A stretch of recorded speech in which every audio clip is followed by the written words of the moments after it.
Hello. Using hand cues to support phonemic awareness.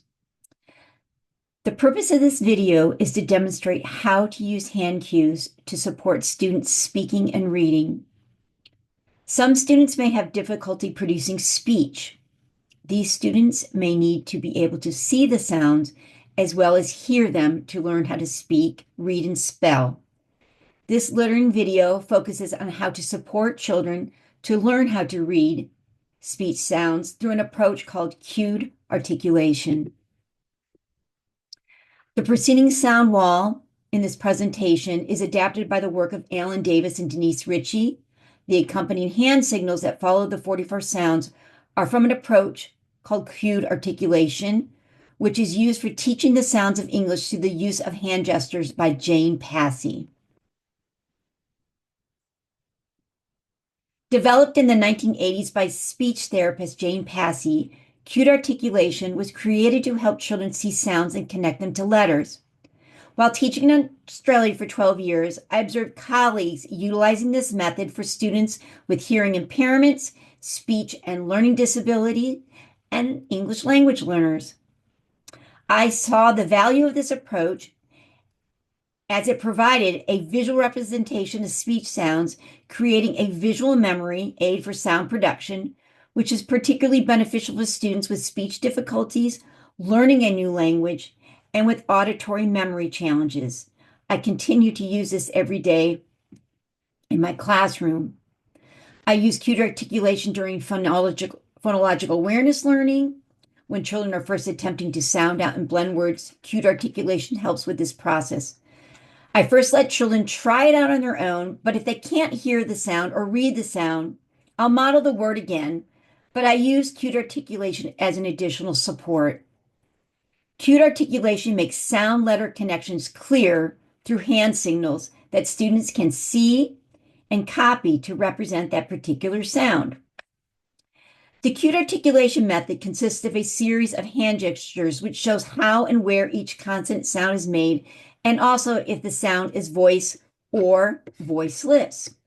The position of the hand indicates where the sound is made. The shape and movement of the hand shows how the sound is made. The use of one or two fingers indicates whether the sound is voice or voiceless. The visual colored cards that accompany these slides are used to represent where the sounds are made in the mouth and are associated with an idea to help the child remember.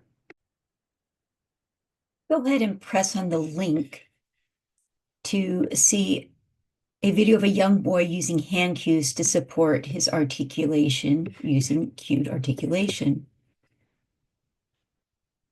In the slides, you're going to see a classroom consonant sound wall that accompanies each hand cue. These will consist of the 24 consonant sounds and 20 vowel sounds. The sounds that we'll be covering today for consonants are b, k, ch, d, f, g, h, ch, u, m, p, r, s, j, sh, t, v, v, w, y, and z. The first sound that I'm going to demonstrate for you is p. Notice that I use only one finger for this sound because it is voiceless. Tips of thumb and index finger are together by the side of the mouth. As the sound is produced, the finger and thumb open, p, as in panda. Each slide will have a picture that goes with the sound, like panda with the spelling choice here. And then the different colors are used to represent where the sounds are made in the mouth. One line under the letter for unvoiced and two loud for voice. There will be a video of me demonstrating each hand signal going with the sound.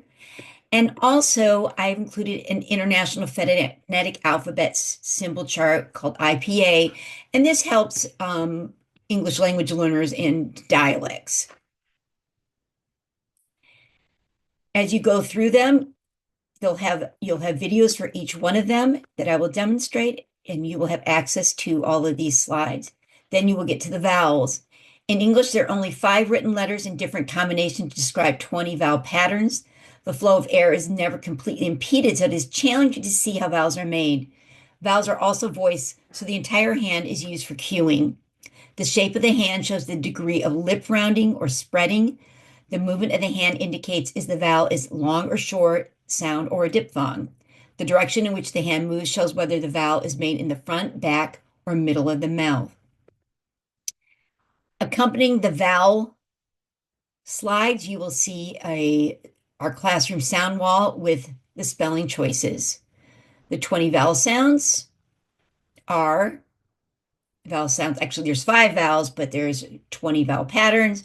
Are a, air, r, e, ear, I, o, oi, oo, or ow, and Again, each one will come with the phonetic chart, the hand signals, and I will have a video for each one of these. At the end of this slides, you will see links to books by Jane Passy that demonstrate even further how to use the cards. Unfortunately, to go through this, it would take me 8 hours, so I've kind of given you an overview of the program. Enjoy.